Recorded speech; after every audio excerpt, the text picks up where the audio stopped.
The afternoon sun streamed through the pristine windows of Magnolia Boutique, casting long shadows across the marble floors as I pushed open the heavy glass door. The familiar chime announced my arrival, but instead of the usual polite greeting, I was met with barely concealed sneers from the staff.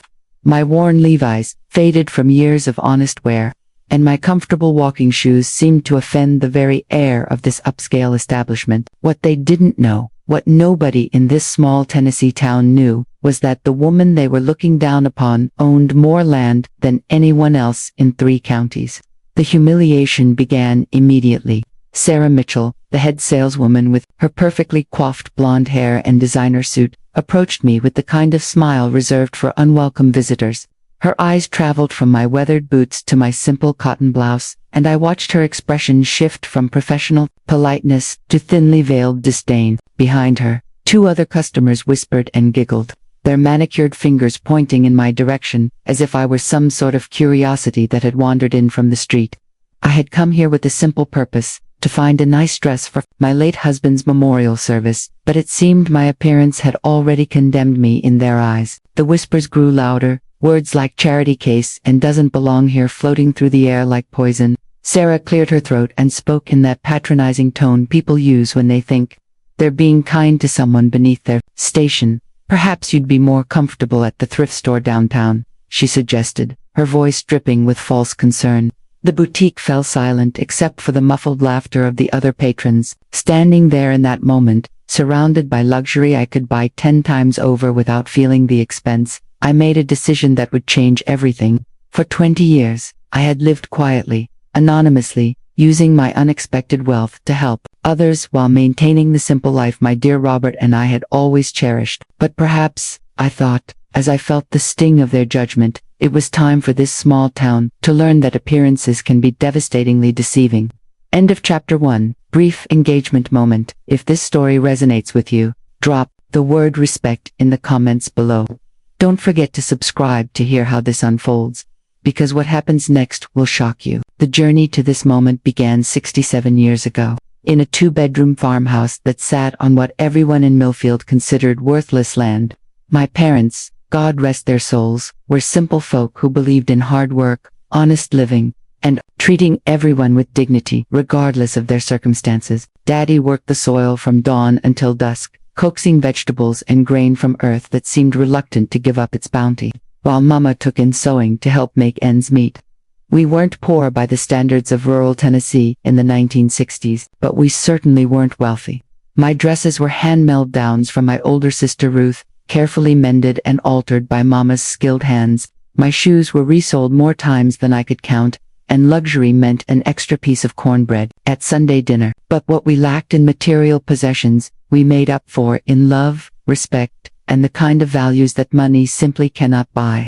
The farm itself sprawled across 847 acres of rolling hills and dense woodland that had been in our family since my great-great-grandfather received it as payment for his service in the Civil War. Neighbors often joked that we had the biggest spread of nothing in the county, referring to the fact that much of our land was considered unsuitable for farming, due to rocky outcroppings and steep terrain. Daddy would just smile and say that God had given us exactly what we needed, no more, no less. I learned to drive our old Ford pickup when I was barely tall enough to see over the steering wheel, bouncing along dirt roads that wound through our property like brown ribbons. During those drives, Daddy would point out landmarks and tell me stories about our ancestors who had walked this same land. He taught me to see beauty in the simple things, the way morning mist hung in the valleys, how wildflowers pushed through cracks in the rocks, the sound of creek water running over stones that had been smoothed by centuries of flow. Those lessons shaped me into the woman I became, someone who found joy in simplicity and measured wealth not in dollars but in moments of peace and connection. Even as I grew older, married my beloved Robert, and we made our home in the old farmhouse where I'd been born, I never forgot those values. We lived modestly, grew our own vegetables, and found happiness in each other's company and the quiet rhythms of country life. After Daddy passed in 1987, followed by Mama 3 years later, Robert and I inherited the land along with the responsibility of maintaining the family legacy. We continued farming the usable portions, kept the old house in good repair, and lived as we always had, without pretension or the need to impress anyone. The land was our heritage, our anchor, and our home. Little did we know that beneath those rolling hills and rocky outcroppings lay a fortune that would change our lives forever. The discovery happened on an ordinary Tuesday morning in March of 2003. Robert had hired a geological survey company to assess our property for a possible well location. As our old pump had been giving us trouble, the surveyors, a team from Nashville led by a young geologist named Dr. Patricia Hayes, arrived with equipment I'd never seen before. Machines that could somehow see deep into the earth and tell them what lay hidden beneath. Chapter 3, brief, engagement moment, you won't believe what they found buried beneath those hills. Make sure you're subscribed because the best part of this story is just beginning. At first, Dr. Hayes seemed puzzled by her readings. She asked Robert's permission to expand the survey beyond the area we'd originally discussed, explaining that her instruments were detecting unusual mineral compositions that extended far beyond what they'd expected to find. Robert, always curious about anything related to our land, agreed readily. For 3 days, they worked methodically across our property, taking measurements, drilling core samples, and having intense discussions that Robert and I couldn't quite understand. On Friday afternoon, Dr. Hayes knocked on our kitchen door with an expression I'll never forget. She was trying to maintain her professional composure, but excitement kept breaking through like sunlight through storm clouds. When we invited her in for coffee, she spread geological maps across our kitchen table and began explaining what they'd discovered beneath our seemingly worthless rocky hills. Our land, she told us, was sitting atop one of the largest undiscovered limestone deposits in Tennessee, along with significant veins of high-quality marble and other valuable minerals. More importantly, she explained, recent changes in mining technology and increased demand for these materials meant that what had been economically unfeasible to extract 20 years earlier was now incredibly valuable. The preliminary estimates, she said, her voice dropping to almost a whisper, suggested that the mineral rights to our property could be worth anywhere from $15 to $25 million. Robert and I sat in stunned silence as she continued explaining the process of mineral extraction, environmental considerations, and the various companies that would likely be interested in purchasing extraction rights. The numbers she mentioned seemed impossible, like something from a dream or a movie, not something that could happen to two simple people who grew their own tomatoes and darned their own socks. That night, Robert and I walked our land as we had done thousands of times before, but everything looked different. The rocky hills that had been obstacles to farming were now treasure vaults. The creek beds held new meaning, and even the wild areas we'd always left untouched seemed to shimmer with possibility. Yet, as we walked and talked deep into the night, we made several decisions that would shape everything that followed. First, we agreed that this discovery must remain absolutely secret until we decided how to proceed. Second, we promised each other that no amount of money would change who we were at our core. And finally, we decided that if this blessing was real, we had an obligation to use it wisely, not just for ourselves but for others who needed help along the way. Within 6 months, after careful negotiations with 3 different mining companies and consultations with lawyers, we drove 2 hours to Nashville to find. We had signed extraction agreements that guaranteed us more money than we had ever dreamed possible. The payments began flowing into accounts we established at banks far from Millfield, and suddenly we found ourselves wealthy beyond imagination while living the same simple life we'd always known. The hardest part wasn't managing the money, it was managing the secret. Robert and I became expert at living double lives, maintaining our modest lifestyle in Millfield while quietly using our newfound wealth to help others. We established anonymous scholarship funds for deserving students, made regular donations to the county hospital, and provided quiet financial assistance to families facing medical emergencies or job losses. For 15 years, Robert and I lived this way, rich in bank accounts we never mentioned, and rich in the satisfaction of helping others without seeking credit or recognition. We repaired our old farmhouse but didn't expand it. We bought a newer truck but nothing fancy. We traveled, occasionally but always modestly, and we never, ever gave anyone in Millfield reason to suspect that the simple couple in the farmhouse on the hill had become the wealthiest people in 3 counties. Then Robert's heart gave out on a cold February morning in 2018, and suddenly I was alone with our secret and all the weight it carried. The grief was overwhelming, not just for losing my life partner but for losing the only other person who understood the strange duality of our existence. In the months that followed his funeral, I continued our anonymous, charitable work, but the loneliness of carrying such a massive secret by myself became almost unbearable. Living with wealth while appearing poor created constant challenges I had never anticipated. Neighbors began to whisper about how I managed to maintain the farm without any visible income.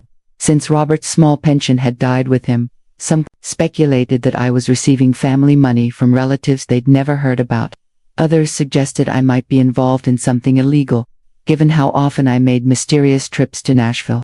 The speculation was hurtful but not surprising. In a small town like Millville, everyone's business eventually becomes everyone else's business. And a widow, living alone without apparent financial stress, was bound to generate gossip. I heard whispers at the grocery store, saw the pointed looks at church, and endured the subtle questions from neighbors who were fishing for information about my circumstances.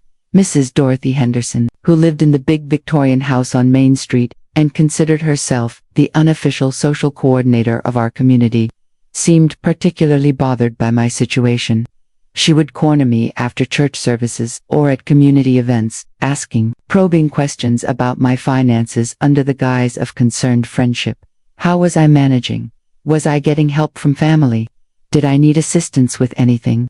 Her questions always carried an undertone of suspicion that made me uncomfortable. The rumors grew more elaborate over time. Some people suggested I was hiding family money. Others whispered that I might be involved in drug trafficking, given the location of my remote farm. A few claimed I was receiving payments from the government for some secret service Robert had provided during his brief military stint decades earlier. Each theory was more ridiculous than the last, but they all shared a common theme. Nobody could believe that simple Margaret Thompson could be financially comfortable without some hidden or illicit source of income. These suspicions created a social isolation that was almost as painful as my grief. Former friends became distant, church acquaintances treated me with cool politeness, and I found myself increasingly alone in a community where I had lived my entire life. The irony was devastating. I had enough money to help every family in Millfield with their financial struggles. Yet I was being shunned because they couldn't understand how I was managing my own. As the years passed, I watched the community I loved struggle with economic difficulties while I sat on resources that could have solved many of their problems. The local hospital was facing budget cuts, the high school needed equipment upgrades, and several families were dealing with medical bills that threatened to destroy them financially. Every instinct told me to help openly, but I had lived secretly for so long that revealing the truth seemed impossible. The breaking point came, gradually, through a series of increasingly hostile encounters that made my simple existence feel like a constant battle. The incident at Magnolia Boutique was just the final straw in a pattern of treatment that had grown progressively worse as people's suspicions about my financial situation deepened. It started with subtle slights. Salespeople would follow me around stores as if they expected me to shoplift. Restaurant servers would present the check with barely concealed impatience, as if they assumed I couldn't afford to tip properly. Even at church, the collection basket would pause noticeably when it reached me, as if the usher was giving me extra time to find whatever small change I might be able to contribute. The worst part was watching how these attitudes affected my ability to help others. When I tried to make anonymous donations to families in need, my offers were sometimes refused because people suspected I was involved in something illegal and didn't want to accept tainted money. When I attempted to volunteer for community projects, others would gently suggest that perhaps I should focus on my own situation first. The isolation became so complete that I began to question whether maintaining the secret was worth the pain it was causing. Robert and I had chosen anonymity to avoid the complications that come with known wealth. The constant requests for money, the uncertainty about people's motives, the loss of authentic relationships. But the irony was that our secret had created all of those problems anyway, just in reverse. On the morning I walked into Magnolia Boutique, I had reached a decision point that had been building for months. The humiliation I experienced there wasn't just about one incident of poor treatment. It was the culmination of years of being misunderstood, misjudged, and marginalized by people who thought they knew my story, but couldn't have been more wrong. Standing in that boutique, listening to Sarah Mitchell's condescending suggestion that I would be more comfortable shopping elsewhere, feeling the eyes of other customers judging my worn clothes and simple appearance, I realized that the time for secrets had passed. If I was going to spend my remaining years being treated as less than human because of assumptions about my finances, then perhaps it was time for Millfield to learn exactly who they had been dismissing. The decision crystallized in that moment. With perfect clarity, I would reveal my true financial situation, but not through words or explanations that people might dismiss or disbelieve. I would reveal it through actions that would be impossible to ignore or explain away. If the people of Millfield wanted to judge others based on their perceived wealth, then they would learn what real wealth looked like and how it could change their small world overnight. That evening, I called my financial advisor in Nashville and began making arrangements that would shock my hometown to its core. The quiet widow, in worn jeans, was about to become the most talked about person in 3 counties, and the revelation would force everyone to confront their assumptions about worth, dignity, and the true meaning of wealth. The next morning, I drove to the county courthouse with a determination I hadn't felt since Robert's passing.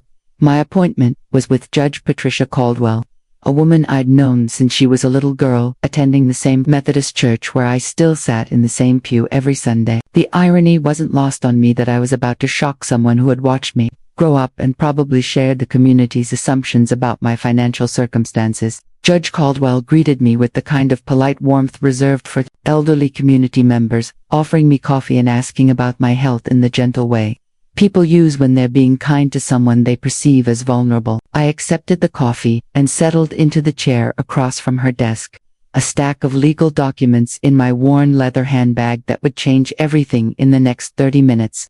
When I explained that I wanted to make several significant purchases in the downtown commercial district, Judge Caldwell's eyebrows raised slightly. She probably assumed I was interested in a small storefront or perhaps had inherited some modest amount that I wanted to invest locally.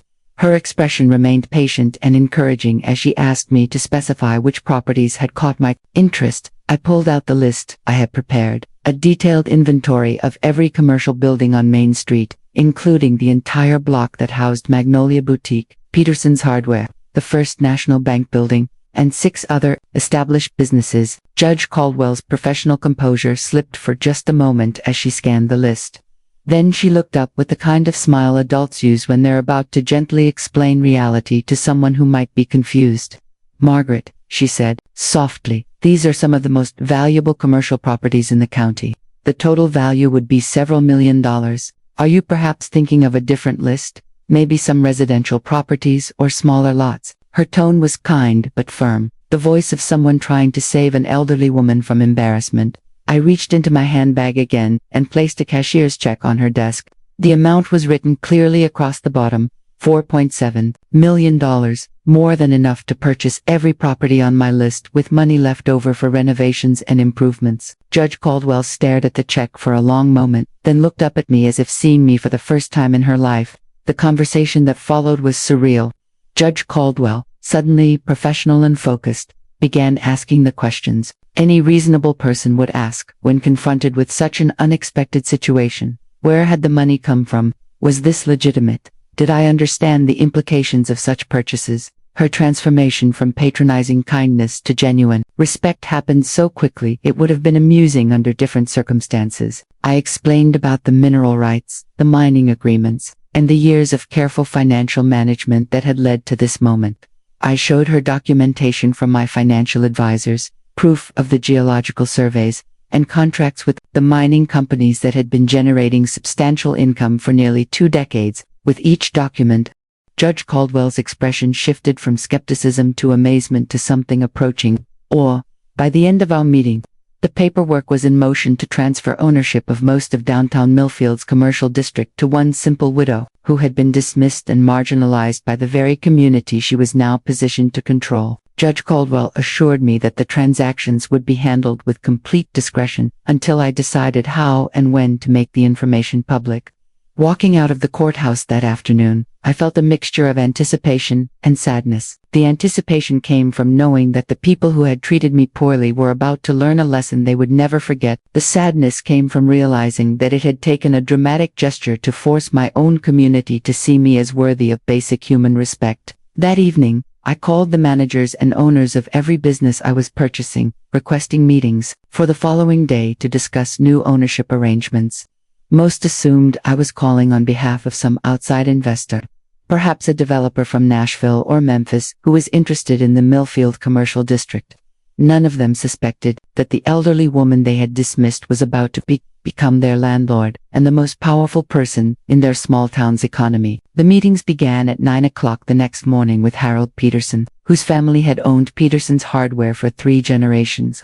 Harold was a good man who had always treated me with courtesy, and I decided he would be among the first to learn the truth about his new business partner. When I explained the situation, Harold's response was everything I had hoped for.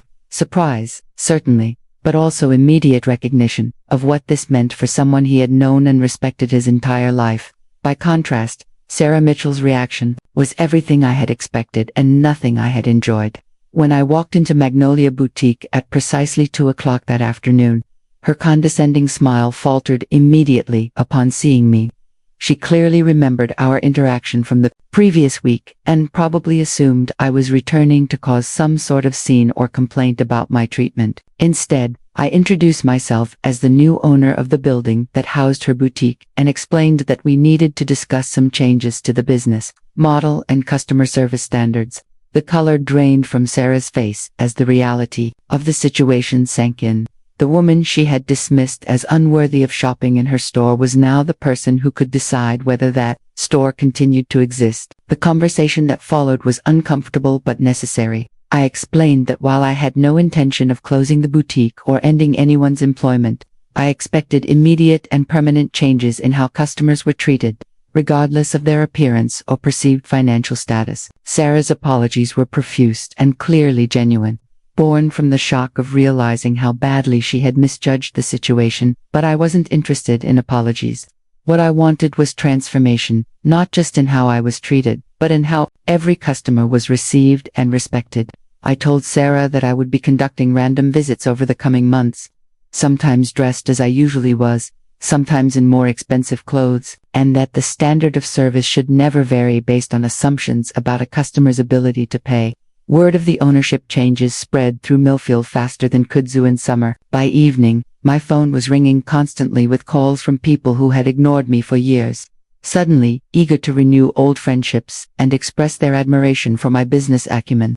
The hypocrisy was breathtaking, but not surprising. People who had whispered about my suspicious finances were now praising my investment wisdom. The transformation in how I was treated was immediate and complete. Suddenly, everyone remembered what good friends we had always been. Store clerks who had followed me around suspiciously now greeted me warmly and offered assistance before I could ask. Church members who had whispered behind my back were now inviting me to social events and asking for my advice on community matters.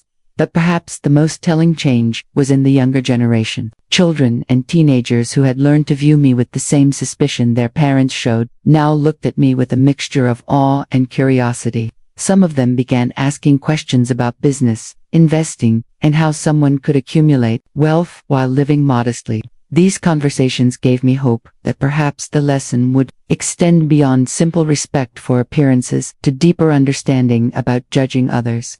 In the months that followed, I used my new position to make changes that went far beyond property ownership. I established a community foundation that provided college scholarships based solely on academic merit and community service, regardless of family income. I funded upgrades to the public library, the fire department, and the elementary school playground. Most importantly, I created programs that helped local families during medical emergencies and job losses. The same anonymous giving I had been doing for years, but now with the power to do it more openly and effectively. The revelation also allowed me to address the rumors and suspicions that had made my life so difficult. At a town meeting 6 months after the purchases, I stood before my neighbors and explained the real story of my finances, the mineral rights, the years of secret giving, and the loneliness of carrying such a burden alone. The response was mixed. Some people were genuinely apologetic for their treatment of me, while others seemed resentful that I had allowed them to reveal their true character before correcting their assumptions. What mattered most to me was not the apologies or the newfound respect, but the opportunity to use my resources openly to help the community I loved despite its flaws. Robert would have been proud of the way things turned out. though he would have laughed at the drama it took to get there. He always said that the truth has a way of coming out when it's most needed, and perhaps this was what he meant. Looking back now, I realize that those years of living in secret weren't wasted. They taught me valuable lessons about human nature, about the difference between earned respect and respect based on assumptions about wealth, and about the importance of treating everyone with dignity regardless of their circumstances. The woman who was mocked for her worn jeans learned more about character during those difficult years than she could have learned any other way. The experience also reinforced my belief that true wealth isn't measured in bank accounts or property ownership, but in the relationships we build, the help we provide others, and the legacy we leave behind.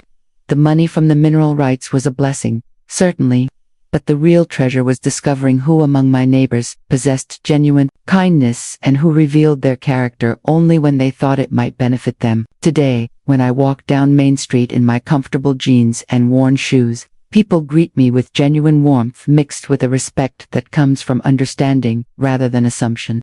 The boutique where I was once made to feel unwelcome now displays a sign that reads, "All customers welcome," and Sarah Mitchell has become one of my strongest supporters in community service projects. The lesson of Millfield spread beyond our small town, carried by visitors and relatives to other communities where people heard the story of the wealthy widow, who lived simply and revealed her truth only when forced to defend her dignity. Some heard it as a story about karma and comeuppance. Others understood it as a lesson about not judging others based on appearances or assumptions. For me, it became a story about the courage required to be authentic in a world that constantly pushes us to prove our worth through external displays of success. Robert and I chose simplicity not because we lacked options, but because we found joy in the basics of life, good relationships, meaningful work, and the satisfaction of helping others without seeking credit. The worn jeans that caused so much consternation were comfortable, practical, and suited to my lifestyle. They represented values that no amount of money could buy or replace: honesty, authenticity, and the understanding that a person's worth has nothing to do with their wardrobe choices. Those jeans taught my community more about character than any expensive outfit ever could have. As I sit on my front porch now, watching the sun set over the hills that still produce the income that transformed my life, I'm grateful for every part of this journey. The years of secret wealth taught me about human nature. The years of community suspicion taught me about resilience, and the revelation that shocked everyone taught me about the power of truth to change everything, including ourselves. The mineral rights continued to generate income that I use for community improvement and charitable giving. The commercial properties are thriving under management that prioritizes community needs alongside business success. And the woman who was once whispered about and marginalized has become a respected voice in local affairs. Not because of her money, but because of how she chooses to use it. Most importantly, I learned that respect earned through authentic relationships and genuine contribution to community welfare is far more valuable than respect based on financial status or material displays.